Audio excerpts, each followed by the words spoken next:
히브리서 2장 1절부터 3절까지 같이 합독하시겠습니다. 같이 1절부터 보시겠습니다. 그러므로 우리는 들은 것에 더욱 유념함으로 우리가 흘러 떠내려가지 않도록 함이 마땅하니라. 천사들을 통하여 하신 말씀이 견고하게 되어 모든 범죄함과 순종하지 아니함이 공정한 보응을 받았거든. 우리가 이같이 큰 구원을 등한히 여기면 어찌 그 보응을 피하리요. 이 구원은 처음에 주로 말씀하신 바요 들은 자들이 우리에게 확증한 바니. 아멘. 그 오래전에 아는 후배 목사로부터 카톡으로 사진 한 장을 받았어요.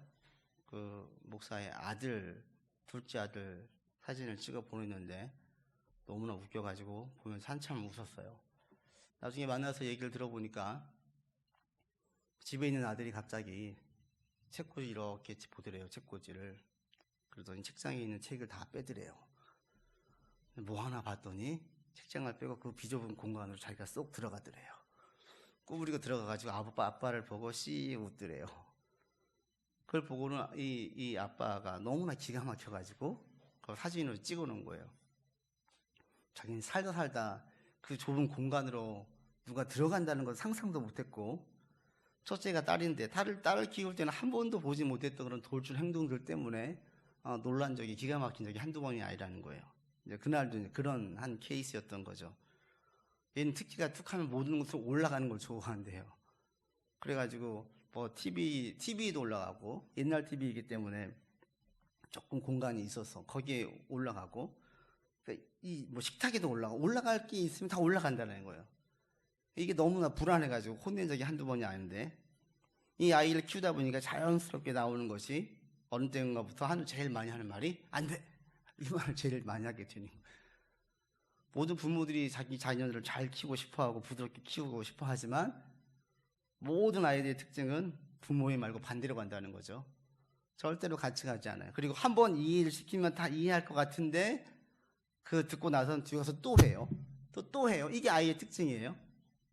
그러다 보니까 부드러운 말은 간데 없고 아이에게 제일 마지막에 하는 말들이 안 돼, 그럼 혼나, 이런 말들을 많이 하게 돼요. 그 말은 이제 사실 아이를 마지막으로 보호할 수 있는 최후의 수단이죠. 훈육할 수 있는 최후의 방법이에요. 오늘 성경에 나와 있는 이 시작이 이런 식으로 가요. 안 돼, 그럼 너 혼나. 사실은 2절 3절의 이 말씀이 한마디로 요약하면 이 이야기예요. 1절에서 말합니다. 세상에서 흘러내려가지 않도록 조심해라, 유념해라. 지난번에 말씀을 드릴 때 세상은 바다이고 우린 거기 위에 떠있는 배와 같아요. 바다의 물결이 계속 흘러갑니다. 근데 이 바다의 물결의 흐름이 하나님께 가까이 나가는 것이 아니라 하나님으로부터 멀어지게 만든 흐름이죠. 그러니까 가만히 있어도 그냥 떠내려가는 거예요. 떠내려가지 않도록 닻을 내리든지 아니면 딱 정박을 하든지 항의를 하든지 그렇게 나가라는 거죠. 그렇게 하지 않으면 떠내려간다는 거예요. 1절에서 이렇게 신앙을 잘 지켜라라고 이야기한 다음에 2절과 3절에 얘기하기를 그렇게 하지 않으면, 한마디로 말하면 혼나, 이렇게 얘기하고 있어요. 여러분 2절 3절을 보십시오. 2절에 이렇게 이야기하죠. 천사들을 통하여 하신 말씀이 견고하게 되어, 이게 지금 대상이 유대인들을 대상으로 쓰고 있는 히브리서인데 유대의 배경을 가지고 있는 사람들에게 썼는데, 유대인들은 이 모세가 받았던 말씀이 천사로부터 모세가 받았다라고 여겼어요. 그러니 2절에 있는 천사들을 통하여 하신 말씀, 이것은 구약의 말씀들로 보시면 돼요. 구약의 말씀들을 견고하게 되어서 모든 범죄함과 순종하지 아니함이 공정한 보응을 받았다. 이것은 칭찬을 받았다, 상을 받았다라는 뉘앙스보다는 벌을 받았다는 쪽으로 가죠. 실제로 구약에서 땅이 갈라져가지고 사람을 삼킨 적도 있고, 문둥병이 걸린 적도 있고, 독사에 물려가지고 죽어가는 경우도 있었어요. 하나님의 말씀에 불순종할 때 큰 벌을 받았다라고 이야기하면서 3절에 우리가 이같이 큰 구원을 등한히 여기면 어찌 그 보응을 피하리로. 우리가 큰 구원을 받았기 때문에 이것을 하찮게 가볍게 여기면 너희도 벌 받는다, 이거예요. 쉽게 말하면 안 돼, 그러면 혼난다, 이 얘기예요. 여기서 제가 말씀을 같이 나누고 싶은 것은 왜 1절에서 더욱 유념해라, 믿음을 더욱 힘써 지켜라, 라고 얘기한 다음에 2절에 와서는 그렇게 해야만 된다는 걸 막 설명하는 것이 아니라 그렇게 하지 않으면 혼나로 갈까요? 이 경고성 발언, 이것은 마지막 최후의 방법이에요. 최후의 방법. 이렇게 말씀한 이유도 이들 가운데에 이미 하나님 말씀을 다 알고 있었기 때문에 이렇게 이야기하는 거예요. 오늘 저희가 함께 좀 나눠보고 싶은 것은 하나님께서 언제 이런 최후의 방법으로 경고성 발언을 하는지, 너 그렇게 하면 벌받아, 너 그렇게 하면 저주받을 거야, 진노의 자녀가 되는 거야, 하나님이 언제 이렇게 하시는지. 신앙생활 할 때 하나님께서 우리 가운데 위로도 해주시고 격려도 해주시고 힘도 주시지만 또 한편에서는 벌을 주세요. 혼을 내세요. 아주 저주를 하세요. 근데 구약에 보면 칭찬과 위로와 격려보다는 혼을 내는 경우가 훨씬 많아요. 아이를 키울 때 하는 것처럼. 근데 하나님께서 언제 이렇게 하시느냐?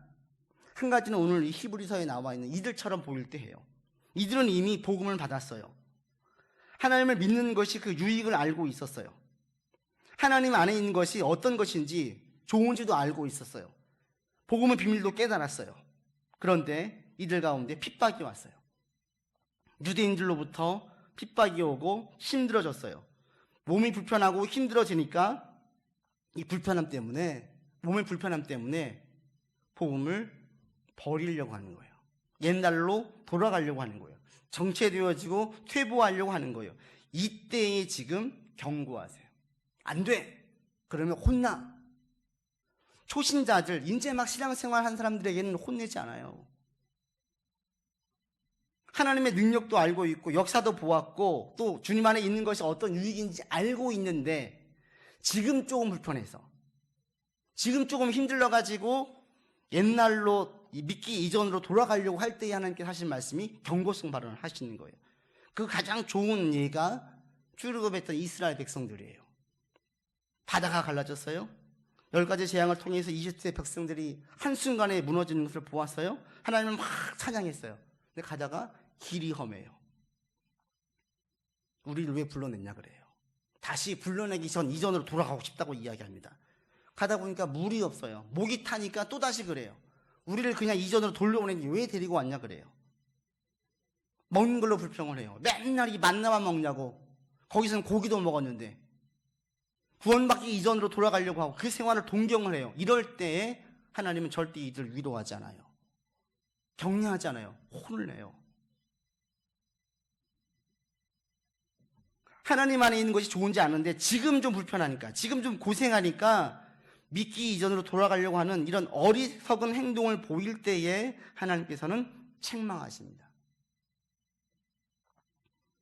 우리가 꼭 여기서 보면서 기억할 게 한 가지 있어요. 우리가 제일 착각하는 것 중에 한 가지가 우리는 대단히 이성적이고 합리적인 사람이라고 생각하죠.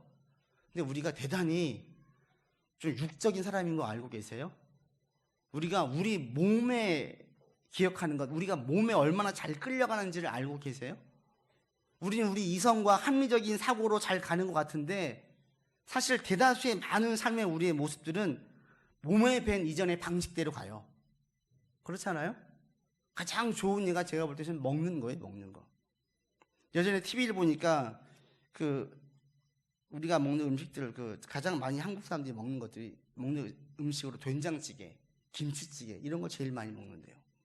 식당에서 판매하는 된장찌개와 김치찌개를 갖다가 또 다양한 찌개들을 갖다가 소금과 설탕이 얼마나 들어가 있는지, 칼로리량이 얼마나 되는지 조사해 봤어요. 조사해 보니까 우리가 음식들을 집에서 먹을 때 넣는 그 소금과 설탕의 양보다 훨씬 더 많은 양이 다 들어가 있어요. 하루의 권장량 이상이 다 들어가 있어요. 제가 그걸 보고 깜짝 놀랐죠. 그러니까 뜨겁게 끓여 놓으면 소금이 많이 들어가고 설탕이 많이 들어가도 그 맛을 몰라요. 식으면 짠맛이 느껴져요. 짜요. 근데 뜨거우면은 짠지 몰라요. 제가 제일 좋아하는 게 찌개가 김치찌개예요. 제일 많이 시켜 먹었어요. 근데 한동안 이걸 보고 난 다음에 가서 안 먹었어요. 그런데 오래 가지를 못했어요. 에이, 그냥 한 번은 괜찮겠지. 한 끼 먹을 때 그냥 즐겁게 먹지. 얼마나 많은 양이 들어가 있는지, 이걸 계속 먹으면 안 좋은지 알면서도 이미 내 몸에 밴 기억들이 그걸 쫓게 만들어요. 알면서 먹어요. 아니, 설탕 덩어리. 그러면서 먹어요.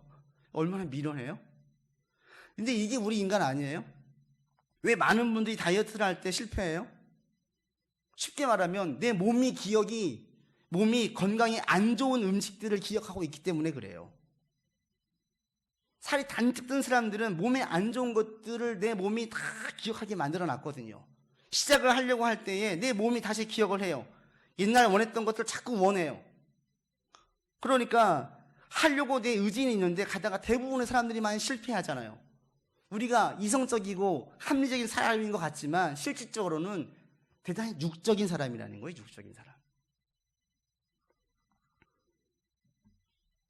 이것이 신앙의 논리에도 그대로 적용되어집니다. 신앙생활 할 때 여러분 예수님 믿기 이전에 여러분 몸에 기억했던 몸의 기억들이 신앙에 매우 큰 영향을 끼쳐요. 좋은 기억들은 좋은 영향을 끼치고요. 안 좋은 기억들은 안 좋은 영향을 끼쳐요. 제가 아는 권사님이 교회 나오신 어느 권사님은 매주 토요일마다 목욕을 하세요. 왜 그러시냐 그랬더니 이분이 수십 년간 불교에 몸을 담았던 분인데 절에 갈 때에는 꼭 목욕제계를 하고 갔대요. 근데 전도를 통해서 예수님 믿게 되었어요. 가장 높으신 하나님 만나러 가는데 하나님 만나러 갈 때에도 목욕하고 가는 게 좋지 않겠습니까? 해서 그냥 그 습관을 버리지 않았대요. 좋은 거예요? 안 좋은 거예요? 좋아요? 안 좋아요? 좋지요. 나쁠 일 뭐가 있습니까? 토요일날 목욕하면서 내가 내 마음을 준비하는 거예요. 여러분 주일 준비하세요? 그분은 목욕하면서 자기를 준비시키는 거예요. 좋은 습관이죠. 다른 모든 사람들이 강요할 필요는 없습니다. 그러나 내게는 좋은 습관이에요. 굳이 그것을 뺄 필요가 없어요. 제가 아는 목사님은 믿기 전에 술을 사랑했어요. 너무너무 술을 사랑했어요. 예수 믿고 이분이 목사가 됐어요. 목회를 하다 보면 힘들고 어려울 때가 있어요. 힘들고 어려울 때 제일 많이 생각나는 게 뭔지 아세요? 자기 몸이 기억하는 술이 생각이 나더래요. 이럴 때 술 한 잔 마셔서 확 풀어버리면. 근데 목사인지라 술을 마실 수가 없으니까 그 몸의 기억대로 갈 수가 없죠. 놀라운 것은 수십 년간 목회를 했지만 그 이전의 몸의 기억들이 쉽게 없어지지 아니하고 힘들고 어려울 때에 지칠 때에 가장 편하게 손쉽게 마음이 가는 것이 몸의 기억이라는 거예요. 믿기 전에 몸의 기억들이 우리에게 큰 영향을 끼쳐요. 그래서 이것을 잘 알고 있는 바울이 뭐라고 이야기하냐면 우리에게 영적인 훈련을 하라고 해요. 바꿔 말하면 우리 몸에 좋은 신앙에 유익한 좋은 기억들을 많이 담아두라고 얘기해요. 많이 담아두라고. 바울이 디모데에게 말합니다. 내가 이를 때까지 읽는 것과 권하는 것과 가르치는 것에 전념하라. 디모데가 목사예요. 저는 목사에게 이야기할 때에 전념하라는 것은 온전히 힘을 쓰라는 거죠. 우리말로 하면 내 몸에 기억하게, 저절로 나오게, 신경 쓰지 않아도 저절로 나오게 만들라는 거예요. 뭘 하냐면 너는 성경을 열심히 읽으라는 거예요. 계속 읽고 묵상해라. 습관이 되도록, 네 몸이 기억하도록. 그리고 할 수 있는 한 성경을 힘써서 가르치라는 거예요. 이것도 저절로 되도록. 그리고 권하라.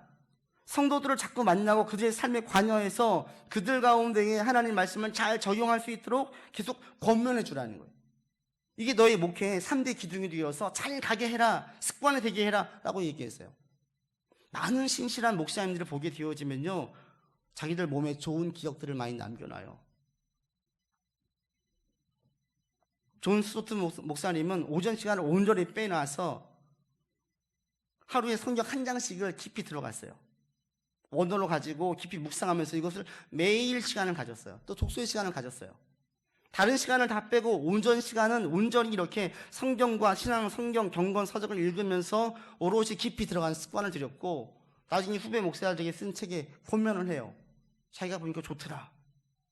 목회자로 설 때에 성경과 일반 서적들을 읽는 것이 꾸준히 있어야 되는데 자기 이렇게 원칙을 정해가지고 했었다라고 권면을 해요. 제가 좋아하는 마틴 로이드 존스 목사님도 마찬가지예요.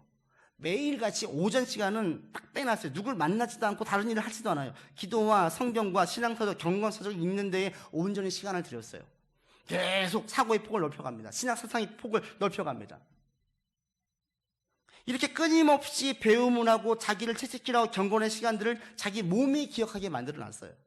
그래서 그분들이 신실한 목사로 설 수 있었던 것입니다. 저도 마찬가지예요. 제 안에 나름대로 원칙을 세워놨어요. 이게 없으면 잘 모르는 분들은 목사가 뭐 할 일이 뭐가 있냐 그러는데 너무 바빠요. 너무 바빠. 제가 세우는 원칙들, 하나님 보시기에 합당한 목사가 되기 위해서 세우는 원칙들을 지켜나가려고 하면 깨어 있어야 되는 거예요. 셀프 컨트롤 해야 되는 거예요. 근데 이것들이 저에게 이제는 저절로 이렇게 안 하면 갑갑하고 답답하고 뭔가 이게 이루어지지 못한 것 같은 이런 느낌이 제게 드니까 제 몸이 기억하는 거죠. 계속 해야 되는 거예요. 이런 것처럼 여러분들이 신앙생활 잘 하기 위해서는 여러분 영혼에 도움이 되는 어떤 것들을 여러분 몸이 기억하게 만들어야 돼요. 여러분 예수님 믿은 다음에 여러분 몸이 기억하는 새로운 것들이 있으십니까? 있어야 되거든요. 가장 기본적인 것은 뭐예요? 예배예요, 예배. 그 다음에 모든 신앙의 사람들이 공통적으로 다 기억하라고 권면하는 것들은 뭐예요? 말씀, 기도, 찬양이에요. 이런 것들은 양보할 수 없어요. 우리가 건강한 몸을 만들려고 다이어트를 할 때 다 공통적으로 이야기하는 것들이 있죠. 똑같아요. 신앙적으로 건강한 신앙이 되기 위해서 절대적인 것들이 있어요. 모든 그리스도인들이 습관 삼아야 되는 것들, 몸이 기억하게 만들어야 되는 것들, 가장 첫 번째는 예배예요. 한 주일에 내 삶의 중심이 예배로 있어야 돼요. 그래서 뭐 출장 가든지 아무리 바쁜 일을 하든지 주일 되어지면 오롯 시간 딱 떼가지고 무조건 예배 드리는 거죠. 타협하지 않는 것, 이게 가장 기본이 되어야 되는 거예요. 저 여러분들이 이 부분을 확실하게 세워놓기를 바라요. 아무리 바빠도 주일 예배 안 드리면 몸이 불편해야 돼요. 마음이 불편해야 돼요. 잘 돼도 잘 된 것 같지 않아야 돼요. 이게 신앙 체질로 몸이 기억할 수 있는 좋은 신앙 체질입니다. 그래서 오늘 예배드린 여러분들은 늘 예배가 여러분 삶의 첫 번째 가장 기본이고 기초로 자리 잡도록 여러분 몸이 기억하게 만드세요. 저 일평생 살면서 주일 예배를 2번 빠졌어요. 2번. 어렸을 적에. 그걸 지금도 기억을 해요. 왜냐하면 일부러 빠진 적이 있고 한 번은 빠진다면 심한 죄책감을 느꼈기 때문에. 성수주일의 개념이 주일 예배를 빠졌다고 죄의식을 느낄 필요는 없지요. 그러나 건강한 신앙이 되기 위해서는 주일 중심으로 사는 것이 매우 옳거든요. 전 여러분들에게도 그런 마음이 있었으면 좋겠어요. 복음을 바로 안다면 주일 예배에 빠졌다고 죄책감을 느낄 필요는 없어요. 그러나 복음을 바로 안다고 해서 주일에 자유로워지면 안 돼요. 나는 빠질 수 있어. 그냥 막 빠질래. 이게 아니라 늘 하나님 중심으로 내 삶을 딱 오리엔테이션 해놓으셔야 돼요. 예배 중심으로. 그래서 여러분들 예배는 어떤 경우에도 빠지지 않겠다 이 마음을 가지세요. 어딜 가서 새로운 곳에 가면 가장 먼저 예배를 드리겠다 이런 마음을 가지세요. 그리고 빼놓을 수 없는 게 뭐예요? 성경과 기도와 찬양은 절대로 빼놓을 수 없어요. 우리가 지난주부터 함께 좀 강의하는 시간을 가졌지만 지금 한국교회 전통, 한국교회 성도들의 전체적인 신앙의 수준은 아주 낮아요. 그러니까 주변 성도들, 주변 교회 다니는 사람들 보면서 여러분 그것을 기준 삼으면 안 돼요. 성경이 얘기할 때, 모든 신앙의 선배들이 이야기할 때 가장 기본이 되는 것은 성경을 읽는 거예요. 주일 예배 드리는 것으로 만족하면 안 되고 성경을 펴서 내가 읽어야 돼요. 많은 분들이 성경 안 읽지요. 그게 건강한 게 아니에요. 여러분 성경 읽지 않으면 여러분 스스로 불편하게 좀 만들어 놓으세요. 다른 일들을 하는데 손이 잡히지 않게 만들어 보세요. 성경을 읽지 않으면 내가 뭔가 아는 것 같은 느낌이 들게 만들어 보세요. 내 몸이 얼마나 유익한데요. 기도도 마찬가지입니다. 기도는 영적인 호흡이라고 하잖아요. 기도하지 않으면 영적으로 갑갑하고 막 숨이 막혀와야 돼요. 이게 몸이 기억하는, 기도가 습관이 되는 사람들이 몸이 기억하는 사람들이 나타나는 반응이에요. 내가 떼어서 기도하는 시간을 가지지 못할 때 갑갑해야 돼요. 뭔가 영적으로 막 숨이 막혀와야 돼요. 그래서 내가 홀로 기도하지 않고는 살 수 없어서 아무리 바빠도 다른 날은 못하겠으면 점심 먹고 쉬는 시간에 홀로 가서 기도하든지 화장실 가서 기도하든지 아침에 일찍 사무실 출근해서 기도하든지 홀로 기도의 시간을 가져야 되는 거예요. 그래야 내가 살겠으니까. 이게 내 몸이 기억하는 좋은 습관이에요. 그리고 또 한 가지 제가 볼 땐 정말 강력하게 추천하고 싶은 것 중에 한 가지가 찬양이에요. 찬양. 자주 듣든지 자주 부르든지. 찬양만큼 우리의 마음을 활짝 열기에 좋은 방법은 없습니다. 찬양을 들으면서 내가 부를 때, 흥얼거릴 때 내 마음에 밀려오는 잔잔한 주의 은혜, 촉촉한 담비와 같이 밀려 들어오는 주의 은혜를 너무나 많이 경험했어요. 제가 볼 때 운전할 때 제일 많이 하는 게 이거예요. 운전할 때 제일 많이, 홀로 운전할 때 제일 많이 하는 게 찬양이에요. 어느 순간 이렇게 속 깊은 곳에 자연스럽게 터져 나오는 찬양이 있어요. 아침에 눈 떠지면 갑자기 쑥 나오는 찬양이 있어요.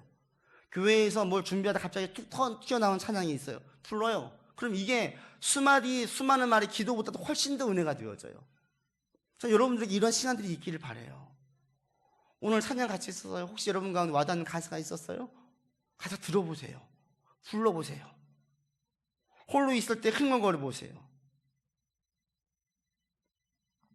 만약 찬양이 내 가운데에 없으면 이것이 우리 가운데에 진짜 이렇게 답답하게 와야 되는 거예요.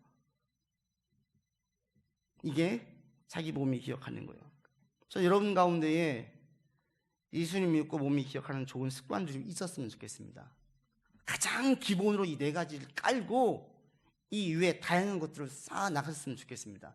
아까 오늘 권사님처럼 토요일마다 목욕을 하시든지, 아니면 정해놓고 내가 토요일 주일을 준비하는 마음으로 성경을 좀 더 읽든지, 좀 일찍 자든지, 무엇인가 내 스스로 준비를 하는 거예요. 이것이 내 안에 자연스럽게 습관처럼 배도록. 그러면 그런 사람들은 신앙이 점점 좋아져요. 바꿔서 모든 신앙이 좋은 사람들을 보면 전부 다 자기 몸이 기억하는 좋은 습관들을 가지고 있어요. 이것들이 우리 안에 쌓여질 때 이 통칭해서 통으로 묶어서 뭐라고 이야기하냐면 하나님의 은혜를 경험했다 그래요. 하나님의 은혜. 이게 쌓여지면, 습관이 되어지면 예배든 성경이든 기도든 찬양이든 이것들이 내 안에 공급되어지는 것들이 느껴지면은 어느 순간 이 말로 형용할 수 없는 다양한 표현에, 다양하게 나타난, 감정적으로 다양하게 표현되어지는 것들이 내게 경험되어져요. 어떨 때는 평안으로 와닿아요. 어떨 때는 눈물이 쏟아져요. 어떨 때는 속이 후련해요. 어떨 때는 막 감사가 있어요. 어떨 때는 말로 형용할 수 없는 기쁨들이 막 솟아나요. 이게 통칭으로 한마디로 이게 은혜라고 이야기해요. 이런 것들은 이 몸이 기억하는 좋은 습관들이 우리 가운데 있을 때에, 반복적으로 나올 때에 어느 순간 자연스럽게 하나님께서 우리 가운데 허락해 주세요. 그래서 예수님 믿고 있고 은혜도 알고 있고 구원의 확신도 있는데 지금 조금 힘들다고 자꾸 옛날로 돌아가는 사람들, 믿기 이전의 습관들로 그 자기를 자꾸 주장하려고 하는 사람들에게는 주님께서 칭찬하지 않아요. 쓴소리 하세요. 너 그러면 혼나? 이렇게 말씀하세요. 이럴 때 바로 경고성 발언을 하십니다. 그리고 또 한 가지 하나님께서 경고성 발언을 하실 때가 있어요. 그게 언제냐면 죄 짓는 생활을 계속할 때, 죄인지 알고 있어요. 근데 계속하고 있을 때, 죄를 짓고 있을 때에 죄에 빠져 있으면, 죄를 지으면서 계속 그 생활을 하고 있으면 어떤 특징이 있냐면 이 죄가 그렇게 무서운데 우리의 양심과 우리의 이 양심을 마비시켜요. 무감각하게 만들어요. 이게 제일 무서운 거예요. 그래서 그 죄 가운데 있는 것을 계속 주장하게 만들고 계속 죄를 짓는 삶을 살아요. 깨어 있을 때는 일순간 죄인지 알아요. 근데 그 삶을 멈출 수가 없어요. 계속 가요. 그 좋은 예가 이스라엘 초대 왕인 사울이에요. 하나님이 사울에게 계속 경고하셨어요. 안 들어요. 사울이 자신의 시기로 다윗을 죽이려고 해요. 잘못한 게 없는 줄 알아요. 근데 죽이려고 해요. 근데 자신과는 다르게 다윗은 자신을 2번이나 살려줬어요.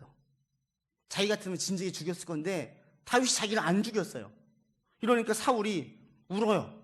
울면서 다윗에게 얘기해요. 나랑 같이 궁으로 가자. 내가 잘못했다. 사과도 해요. 공개적으로. 같이 가자요. 잠시 양심이 깨어나는 것 같은데 어찌된 일인지 사울은 죽을 때까지, 자기 죽을 때까지 다윗을 죽이려는 행위를 그치질 않아요. 왜? 시기하는 마음으로 다윗을 죽이려고 했어요. 욕심과 탐욕으로 그 왕자를 지키려고 했어요. 사울의 삶 자체가 죄된 삶이에요. 계속 탐욕이에요. 이 죄된 삶에 있다 보니까 이게 가끔씩은 느끼는데 죄에서 돌이키지를 못하는 거예요. 그냥 그리 가는 거예요. 죄된 삶을 살 때에는 빨리 돌아와야 되는데 돌아오지 않아요. 잘못된 건지 알면서도 계속 거기에 머물러 있고 싶어 해요. 이게 무섭지요. 그럴 때 하나님은 혼내요. 구약의 많은 저주성, 진노의 자녀라고 이야기하고 경고하고 벌을 받을 것이라고 이야기하는 게 다 이런 배경이에요.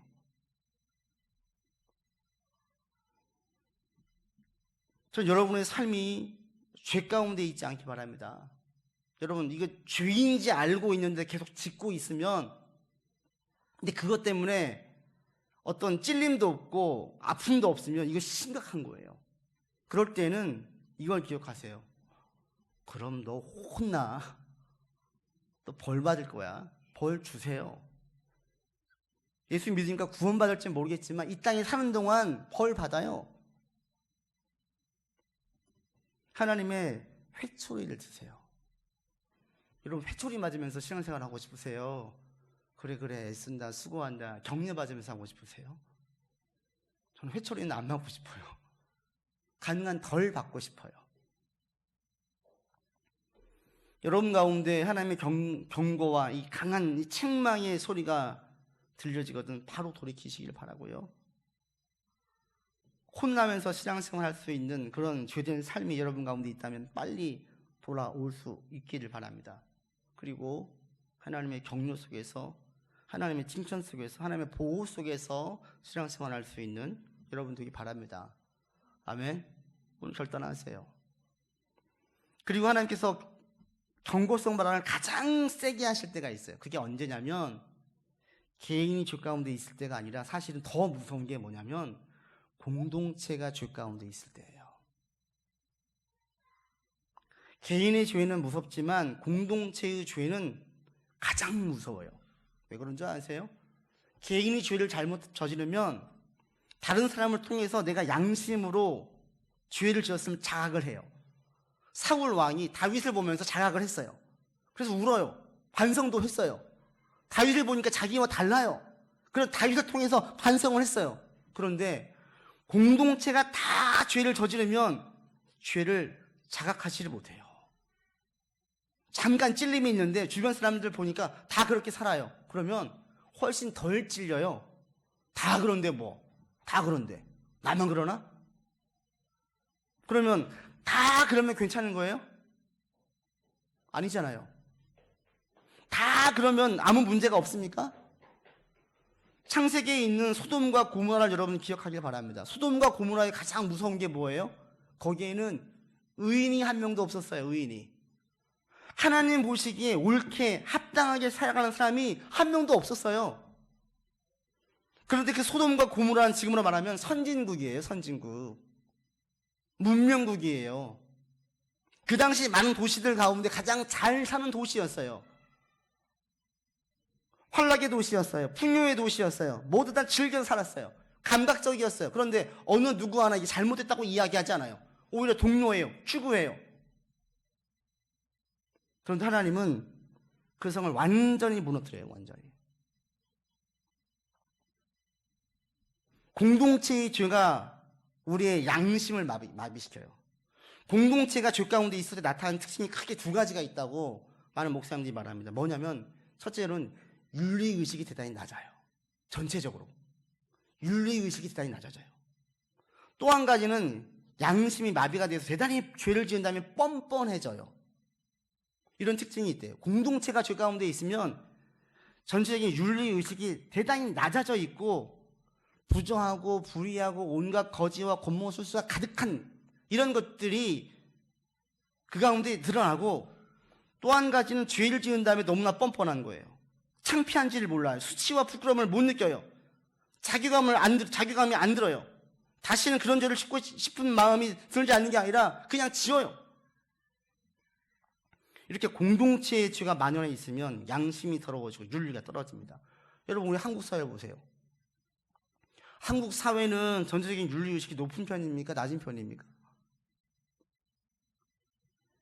양심이 깨어있는 사람이 많습니까? 양심이 뻔뻔하고 양심이 무뎌져 있고 마비가 된 사람들이 많습니까? 제가 보기엔 갈수록 양심이 마비가 된 사람들이 더 많아지는 것 같아요. 죄를 지었는데 부끄러워하지 않아요. 당당해요. 너무 당당해요. 매스컴에 드러난 사람들을 볼 때에 예전에는 부끄러워했었어요. 죄로 여겼어요. 어느 순간부터 부끄러워하지 않아요. 저 같으면 부끄러워서 고개를 못 들 것 같은데 버젓이 방송에 나와서 똑같이 해요. 더 당당하게 이야기해요. 양심이 마비가 된 거예요. 그건 담대한 게 아니라 뻔뻔한 거죠. 죄를 짓는데 너무나 뻔뻔한 거예요. 근데 이럴 때 하나님께서는 가장 강하게 경고하시고 심지어는 실질적으로 벌을 주세요. 이런 경우는 아무리 개인이 깨끗해도 하나님의 벌은 내게도 와요. 공동체가 죄 가운데 있으면 그 공동체에 대한 영향이 고스란히 내게도 오지요. 구약에 있는 많은 이스라엘 사람들, 그 시대적인 상황들이 다 이러했습니다. 하나님이 계속 얘기하시는 것은 개인의 죄가 아니었어요. 공동체의 죄였어요. 한두 명이 아닌 거예요. 다 그러는 거예요. 우리 한국 교회를 보세요. 한국 교회는 어떻습니까? 이 시대에 양심되고 있습니까? 이 시대의 사회보다 높은 윤리의식을 가지고 있습니까? 이 사회보다도 깨어있는 양심을 가지고 있습니까? 심각한 저는 위기의식을 느꼈어요. 아닌데. 하나님이 교회를 책망하실 것 같고 우리 한국 사회를 책망하실 것 같았던 거예요. 지금 하나님께서 오늘날 우리 가운데 이런 경고의 소리를 하신 것 같아요. 그럴 때 어떻게 해야 됩니까? 그냥 끝나야 돼요? 소돔과 고모라의 의인 10명이 있었으면 그 성은 구원받았을 거예요. 하나님이 모든 사람이 구원받기를, 모든 사람이 깨끗하기를 바라지 않아요. 그러나 믿음의 사람들은 깨어있기를 원하고 믿음의 사람들은 깨끗하기를 바라요. 그래서 가장 많이 하나님께 묻는 게 누구냐면 교회에 묻고 성도에게 물어요. 세상 사람들에게 책임을 묻지 않아요. 성도에게 물어요. 내가 하나님을 믿고 있다고 이야기하는 나에게 물어요. 목사인 저에게 묻고 여기 앉아있는 여러분들에게 물어요. 제가 예전에 어느 영상에서 아주 극빈국에 있는 아이들이 진흙 쿠키를 먹는 걸 봤어요. 진흙 쿠키. 먹을 양식이 부족하니까 어느 정도 양식에다가 진흙을 넣어가지고 쿠키를 만들어요. 그걸 먹어요. 왜? 양식이 부족하니까. 근데 그걸 먹으면 배는 좀 부르겠죠. 근데 어떻게 돼요? 건강이 좋아요? 전혀 영양분이 없죠. 그리고 오히려 해가 되죠. 거기 어떤 병균이, 어떤 균이 들어있을지 압니까? 그것이 때문에 설사도 하게 되어지가 안 좋아요.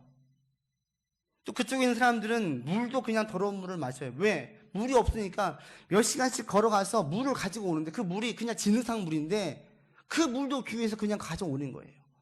그냥 마시는 거예요. 그러니 아이들은, 너무나 많은 아이들은 일찍 죽습니다. 어른들도 건강한 어른들보다는 병에 들어있는 어른들, 연약한 어른들이 훨씬 더 많습니다. 그런데 거기는 다 그렇게 살아요. 그게 뭐? 이렇게 얘기해요. 결과는 어린아이들은 더 빨리 죽어요. 병 들어있는 사람들은 훨씬 더 많아요. 건강하지 않아요. 오늘날 한국 사회와 한국 교회가 이럴 때에 점점점 이 사회 가운데에 죄 가운데 더 많은 사람들이 죽어가요. 많은 사람의 삶이 황폐해져 가요. 사회가 무너져 가요. 이럴 때에 선진국에서 또는 깨어있는 사람들이 그곳에 가게 되어지면 어떻게든지 그들 가운데 깨끗한 물을 주고 싶고 제대로 양식을 주려고 애를 쓰는 것처럼 그 역할을 저와 여러분들이 해야 돼요.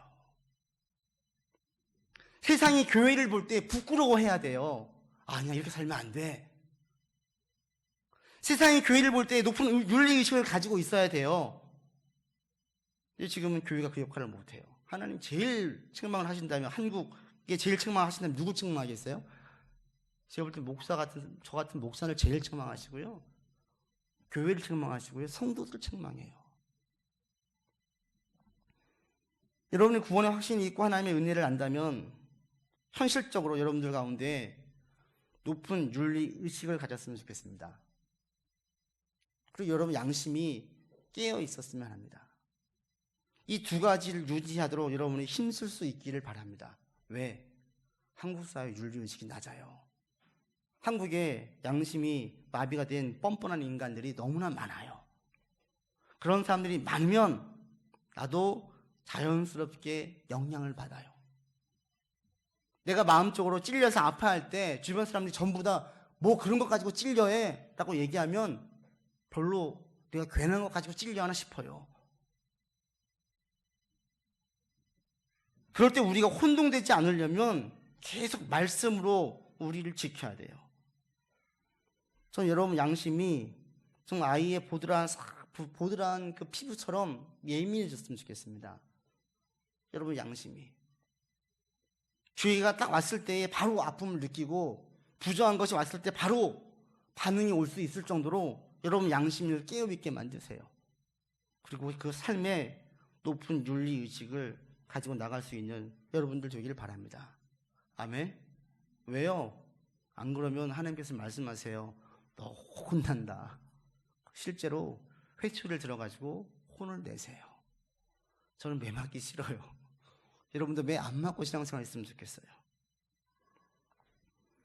말씀을 맺습니다. 여러분 신앙생활 할 때 여러분 몸이 기억할 수 있는 좋은 것들을 자꾸 쌓아가시기 바랍니다. 예배로, 말씀으로, 기도로, 찬양으로 또 그 위에 여러 가지 것들로 쌓아가세요. 그리고 죄된 삶은 할 수 있는 한 멀리하시고 경계하세요. 그리고 다시 한번 오늘 느끼는 것이 여러분이 한국 사회 속의 한 사람입니다. 한국 교회 속의 한 사람입니다. 그래서 우리가 교회를 위해서 가장 먼저 기도해야 되고요.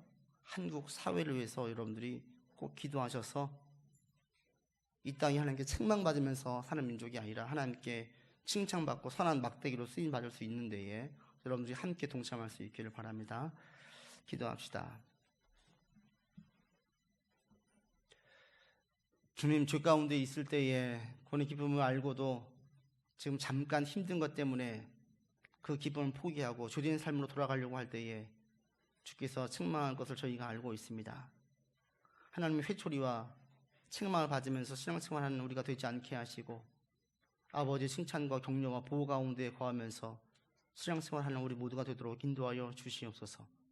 우리가 한 교회의 일원이고 이 한국이라는 대한민국의 한 일원임을 알게 도와주셔서 우리가 한국 교회를 위해 기도하고 이 나라 임종 위해서 함께 기도하며 깨어있는 믿음의 사람으로 설 수 있도록 인도하여 주시고 종국에는 한국의 교회들이 또 이 나라 이민족이 아버지 선한 도구로 쓰임받을 수 있도록 주여 인도하여 주옵소서. 우리 구주 예수 그리스도 이름으로 기도드립니다. 아멘.